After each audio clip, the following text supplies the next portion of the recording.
प्रकृती गंभीर आहे. आपण चर्चा केली आहे त्याची तशी. काय नेमकी परिस्थिती, आपण काही आदेश देणार आहात? म्हणजे मी आता नुकताच आलो मुंबईवरून आणि इथेच आलो अपोलो हॉस्पिटलला.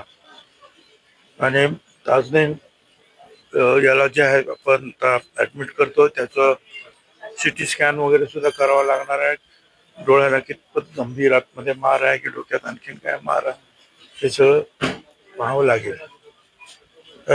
जी माहिती मिळते आणि जे काही मी व्हिडिओ पाहिले त्याच्यावरून असं लक्षात येत आहे की आज कुंभमेळ्याच्या निमित्तानं साधू संतांची काही तिथे बैठक आहे आणि ते बैठकीचं वार्तांकन करण्यासाठी काही नाशिकवरून हे इलेक्ट्रॉनिक मीडियाचे आणि इतर जे आहेत बरेचसे लोक तिथे चालले होते.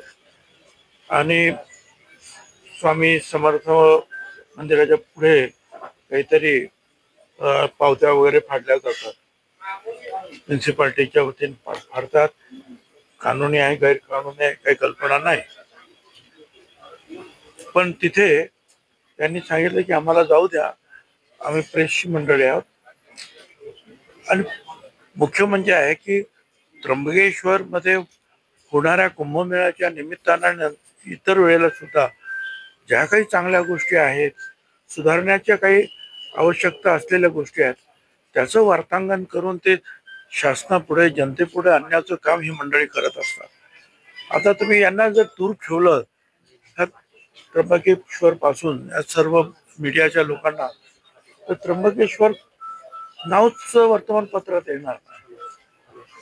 दुर्दैवाने या तिथल्या काही लोकांनी जे पावती फाडणारे आहेत असं म्हणतात त्यांनी बेदम म्हणजे दगडांनी मारलं, काठ्यांनी मारलं, छत्री मारल्या, डोक्यामध्ये प्रचंड मार आहे. आणखीन दुसरे दोघे जण जे ते जखमी येते पोलीस स्टेशन मध्येच तिथे FIR वगैरे काही नोंद करायचं काम सुरू आहे. जी काही माहिती तिथल्या प्रवासी संघटनेने दिली तेही असं सांगतात की नेहमीची ही गुंडगिरी आहे आणि हा जो टोल वसुलीचा किंवा काय असेल त्यांचा तो मी कसले पैसे घेतात मला काही कल्पना नाहीये, कारण ऑक्ट्रॉय तर सध्या नाहीये आपल्याकडे. मग ते पैसे कसले जे काय असतील ते, पण मर्डर केस मधले 302, 307 असले जे आरोपी जामिनावर आहे किंवा इतर आहे त्यांच्याकडे हे सगळं काम आहे आणि त्यांची ही सगळी मंडळी आहे. पण त्यांना काही समजत नाहीत आणि लोकांना आपलं कुशाल मारत आहे. मी SP ना स्वतः फोन केला ताबडतोब कळल्याबरोबर वाटत असताना, आणि मी त्यांना सांगितलं की ताबडतोब कारवाई करा. आणि पुन्हा आता त्यांना मी सांगतोय की ती कारवाई अतिशय कडक झाली पाहिजे. टाइमपास होता कामा नये. आता सुद्धा यांना जे आणलं हॉस्पिटलमध्ये ताबडतोब आणण्याच्या ऐवजी जे आहेत बराच वेळ तिथेच होते. आणि तिथले जे इन्स्पेक्टर ते काय करतात, पोलीस काय करतात, त्यांना माहिती नाही काही 10 लोक कोण आहे तिथे, त्यांना काहीच कल्पना नाहीये का?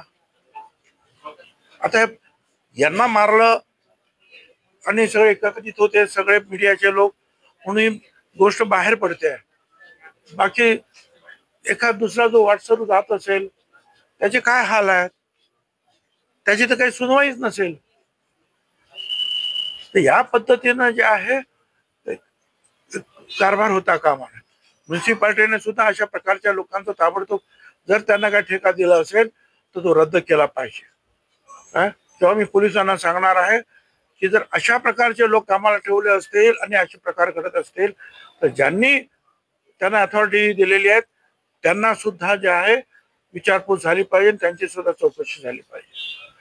आणि ठीक आहे, आता आम्ही सगळे आहोत आणि पत्रकारांना सुद्धा मी सांगतो आपण काळजी करू नका. आम्ही सगळ्या प्रकारचे जे आहेत वेगवेगळ्या लोक म्हणजे पोलिसांशी आणि यंत्रणेशी बोलतो, काही त्रास होणार नाही. आणि आपले जे इतर जे आहेत सवंगडी आहेत दुसरे दोघे जण तिकडे त्यांना पण आणून पूर्णपणे पुन्हा एकदा इथे चेक करून घ्या व्यवस्थित. कारण आज आता बरं वाटेल आणि मग परत संध्याकाळी किंवा रात्री त्रास होईल असं काही होता कामा.